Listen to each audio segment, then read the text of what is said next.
السلام علیکم ورحمۃ اللہ وبرکاتہ۔ بحث بن حکیم رحمہ اللہ کہتے ہیں کہ حدثنی ابی عن ابیہ، کہ میرے والد نے اپنے والد سے بیان کیا۔ ان کے والد یعنی بحث بن حکیم کے دادا جو معاویہ بن حیدہ قشیری رضی اللہ تعالیٰ عنہ ہیں، وہ کہتے ہیں کہ قال سمعت رسول اللہ صلی اللہ علیہ وسلم یقول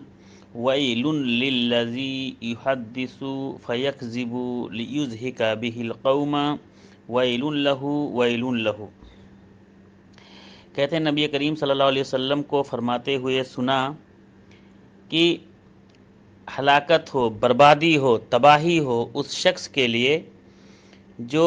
باتیں بیان کرے، جھوٹی باتیں بیان کرے لوگوں کو ہنسانے کے لیے، یعنی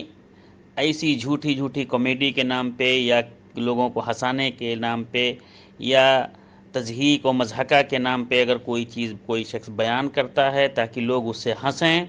اور اس بات کا حقیقت سے کوئی تعلق نہ ہو، تو ایسے شخص کے لیے اللہ کے رسول صلی اللہ علیہ وسلم نے بد دعا کی ہے، کہا ویل لہ ویل لہ، اس کے لیے ہلاکت ہو، اس کے لیے بربادی ہو، اس کے لیے ہلاکت ہو، اس کے لیے بربادی ہو۔ یہ حدیث ابو داؤد نے اپنی سنن کے اندر اور اسی طرح سے امام احمد بن حنبل رحمہ اللہ نے اپنی مسند کے اندر